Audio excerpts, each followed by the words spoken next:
Okay, so welcome to this next video on the acute inflammatory response and anti-inflammatory drugs.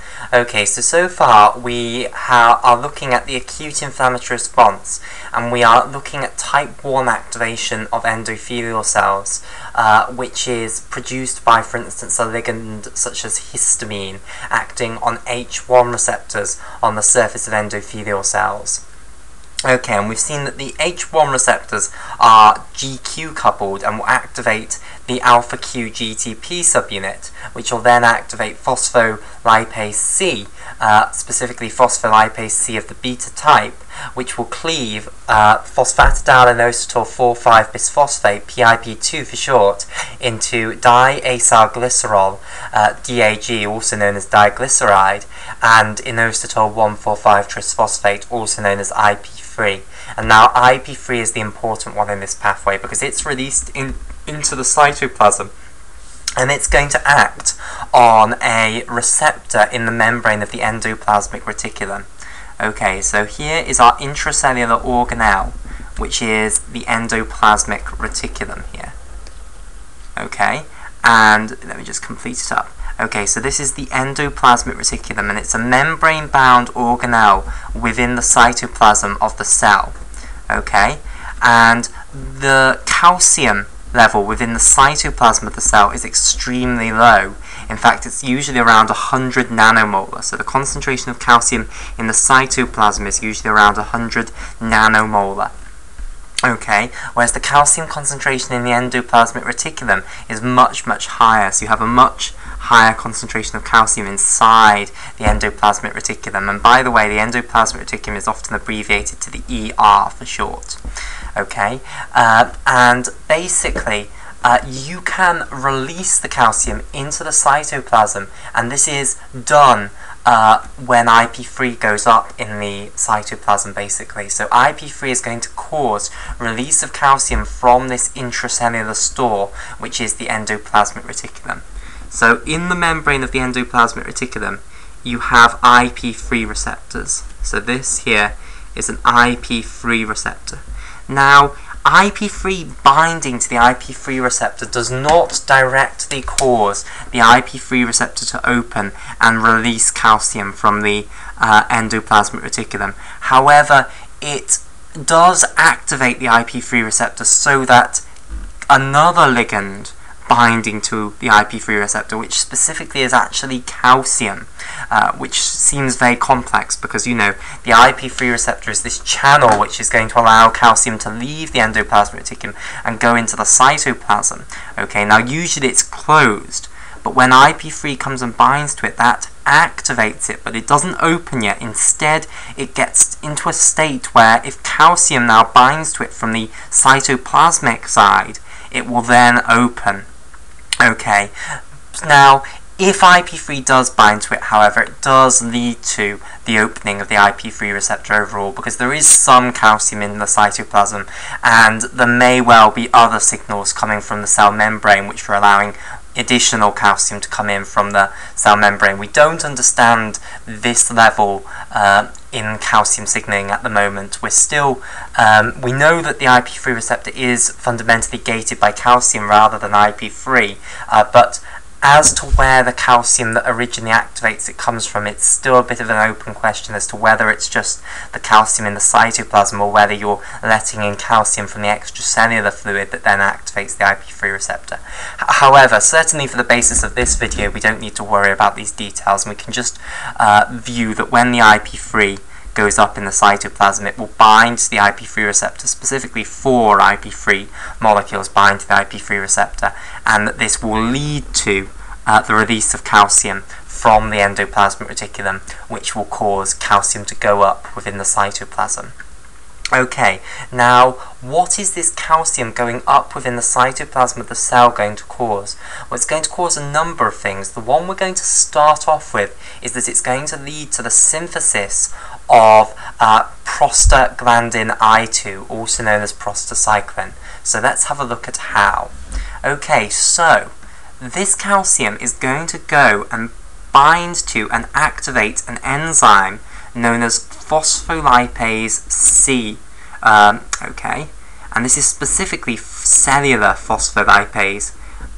Oh, sorry, not phospholipase C. Phospholipase A2. Sorry, forget phospholipase C. We've already done that one. This is cellular phospholipase A2. So let me put a little C down there. Okay, so this is cellular phospholipase A2. Now, cellular phospholipase A2 is normally within the cytoplasm of the cell. Okay, so it's not usually at the membrane. However, when calcium binds to the cellular phospholipase A2, and specifically the cellular phospholipase A2 has a specific type of calcium binding domain known as a C2 domain.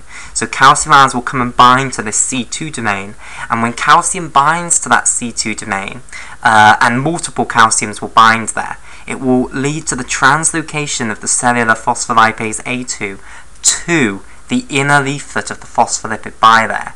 Okay, so this is the phospholipid bilayer here. This is the inner leaflet which faces the cytoplasm, and this is the outer leaflet which faces the extracellular fluid. So cellular phospholipase A2 will now come and bind to the underneath of the phospholipid bilayer.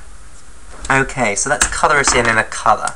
So this is the cellular phospholipase A2, which is now translocated to the inner leaflet of the phospholipid bilayer. And it's also over here. Now, what's it going to do once it gets to the inner leaflet of the phospholipid bilayer? Well, it's going to start acting on a component of the phospholipid bilayer, and the component it's going to start acting on is what's known as phosphatidylcholine. And we're now in a position to start understanding what phosphatidylcholine is, because we know what phosphatidyl means now. It means that it's just a normal old phosphatidate molecule with something stuck onto this phosphate group. So let's colour this in again. So here's the glycerol in green. Here in orange are the hydrophobic tails, the long-chain carboxylic acids. And here in pink, this is the phosphate group. Okay, so this is a phosphatidyl group, and now we're going to stick a choline molecule onto that phosphate group there. So I'll just denote this as a box, which I'll colour in blue. Okay, so let me just show you the structure of the choline molecule. And it's the same choline that you have in acetylcholine. So it's a alcohol molecule, okay? So here are two carbon atoms. Okay, now off this carbon you then have an alcohol group here. Okay, and then off this carbon you have a nitrogen with 3 methyl groups coming off it. Okay, 1, 2, and then the final one up here. And then this nitrogen, you'll notice, has one too many bonds. So to one of these, for one of these bonds, the nitrogen will have provided both electrons, and therefore it's gained a positive charge because it's effectively given away an electron, okay, to one of these carbons. So this is the structure of choline. Okay, now what you would do is you would bind this alcohol group to the phosphate group of the phosphatidate molecule via a phosphoester link, and that's how you produce this phosphatidylcholine molecule, which, by the way, is often abbreviated to PC for short. Okay, now these phosphatidylcholine molecules are a normal component of the phospholipid bilayer. Okay, and what cellular phospholipase A2 is going to do, now that it's at the inner leaflet of the phospholipid bilayer, is it's going to start breaking down these phosphatidylcholine molecules. And it's specifically going to cut the bond between the second fatty acid molecule and the glycerol molecule. So it's going to hydrolyze the ester link between the second long-chain carboxylic acid and the second alcohol group of the glycerol molecule. Okay, so it's going to produce you 2 byproducts. So one of them is going to be what's left over, so a glycerol with a single fatty acid now esterified to it, and then still a phosphate group on the third alcohol group with a choline molecule off as well. So here's the phosphate group in pink. Here's the glycerol molecule in green. Here in orange, this is the one remaining fatty acid that's still attached to it.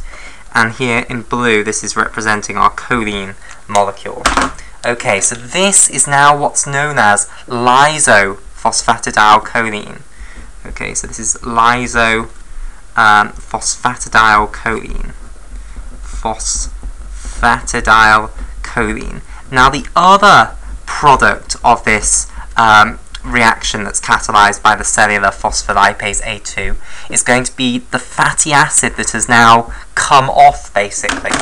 So here it is. This is the fatty acid. Now, what fatty acid do you generally have esterified to the second alcohol group of a phosphatidylcholine molecule? Of the glycerol in a phosphatidylcholine molecule. Well, usually it's a fatty acid that is known as arachidonic acid. Okay, so arachidonic acid is here in orange. Now, both of these molecules are actually going to play a part. We will come back to lysophosphatidyl-choline much later, but for now we're going to concentrate on arachidonic acid. Okay, so we'll meet this one again. It's actually going to be converted into platelet activating factor, but we'll start off with arachidonic acid first. Okay, so let's talk about arachidonic acid. So, there is now another enzyme in the cell membrane known as cyclooxygenase 1. Now, this is always present within the membrane of the endothelial cells, okay?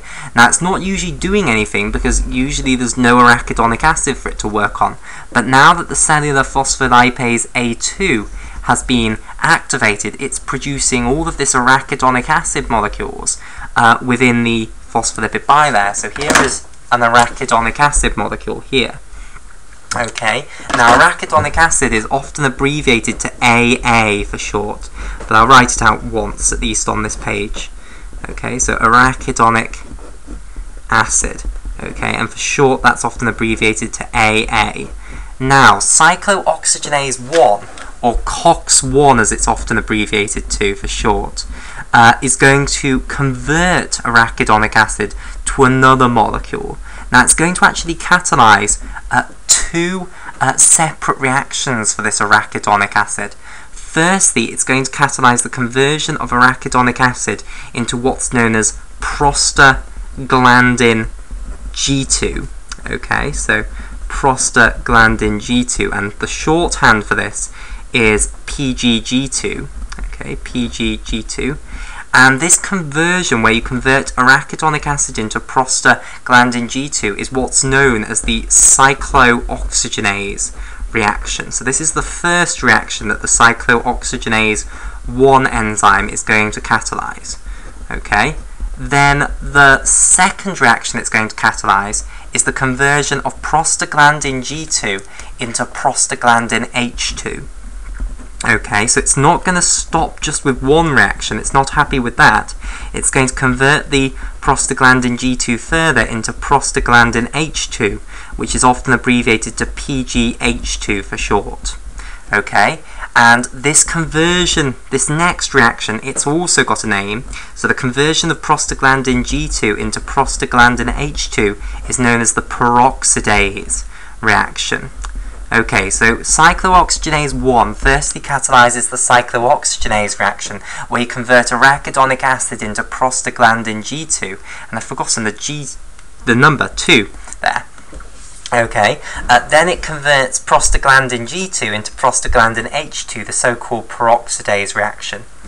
Prostaglandin H2 then leaves the cell membrane and goes into the cytoplasm of the cell, and is going to make its way actually to the endoplasmic reticulum, because the next enzyme which is going to act on prostaglandin H2 is going to be within the endoplasmic reticulum membrane.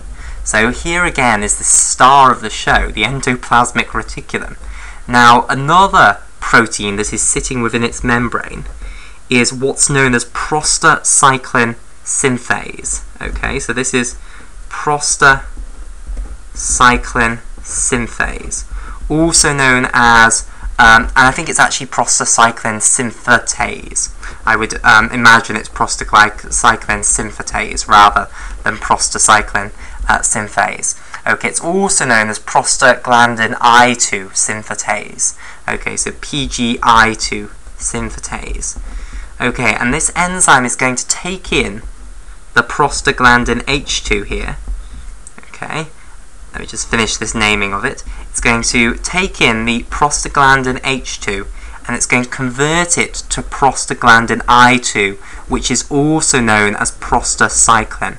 So prostaglandin I2 is more often called prostacyclin, although its symbols is still to denote it as though it's prostaglandin I2, prostacyclin. Okay, now this prostacyclin will then go back up to the membrane and it will be pumped out of the, well, it will leave the cell, it will leave the endothelial cell and it's going to go out into the extracellular fluid. Okay, now what's it going to do once it's being ejected from the endothelial cell and is in the extracellular fluid? Well, basically it's going to relax smooth muscle cells. So, in the terminal arterioles, the endothelial cells will be producing this prostacyclin I2, okay?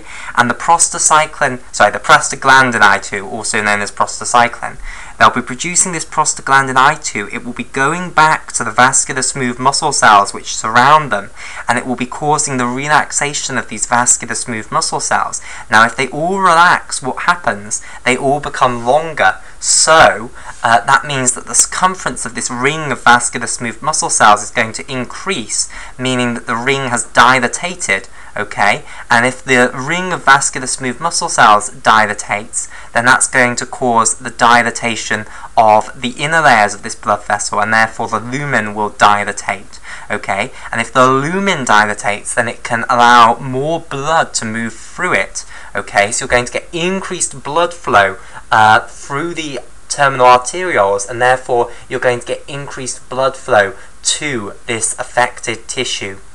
Now, why is that important? Why would you want that? Okay, well, remember what the inflammatory response is all about. It's about bringing troops from the blood into the interstitial fluid to fight the enemy, basically, the pathogen. Okay, now if you've got an increased amount of blood being pumped through this tissue, then the number of troops that will be rushing through this tissue in a certain amount of time will be greater, and therefore the total number of troops that you have available to potentially remove from the blood and put into the interstitial fluid is greater. So increasing blood flow is a good idea so that we can bring in more troops, basically, to fight the pathogen. Okay, so prostaglandin I2, or prostacyclin, is going to cause vasodilatation, which is going to lead to increased blood flow to the infected area. Now, the manifestations of increased blood flow to a infected area are that that affected area will appear red, and we often quote these symptoms in Latin. Okay, so redness in Latin is rubor. So rubor means redness, okay? So the affected inflamed area is going to appear red. It's also going to be hot to the touch because blood is hot. Okay, I should have made that really clear, that it appears red because blood is red, and it also gets hotter because if you've got an increased amount of blood pumping through you, then blood's delivering heat to you, and therefore it's going to be hot to the touch. So rubor and calor are two of the pillars of inflammation, as they're called, two of the 5 pillars of inflammation, which we'll see as we go through here. Okay, so that's the first little snippet of type 1 activation, that these endothelial cells will start producing prostacyclin, or prostaglandin I2, and that this will cause vasodilatation of the terminal arterioles. And you might wonder, well, what on earth is the point of this in the capillaries and the post-capillary venules? I can see the point of it in the terminal arterioles. It's going to go back and vasodilatate the smooth muscle cells that surround you. But what's the point of this happening in the capillaries and the post-capillary venules? Well, what you have to remember is that if these capillaries and these post-capillary venules are chucking out prostacyclin, then firstly some of it could make its way back to the terminal arteriole, and also you have to realise that the tissue won't just have one terminal arteriole branching into capillaries and then one post-capillary venule. It will have more of these, so potentially there could be another terminal arteriole sat over here, and I'll colour it in red to make it appear like an arteriole. So there could be another terminal arteriole which will branch into capillaries as well, and then those capillaries will reconverge to a post-capillary venule. But this could be positioned very close to these capillaries and these post-capillary venules here. Okay, so I'm now colouring in the arterioles in red. Okay, so these capillaries and post-capillary venule endothelial cells producing prostacyclin, it could go into the interstitial fluid and act on other terminal arterioles in this vicinity. So the idea is that you're going to get an increase in prostacyclin all over the place in this infected tissue where the acute inflammatory response is occurring, and this is going to cause the vasodilatation of all of the terminal arterioles in that region. Okay, so that's prostacyclin production. In the next video, we'll continue our discussion by looking at nitric oxide as another vasodilatory substance.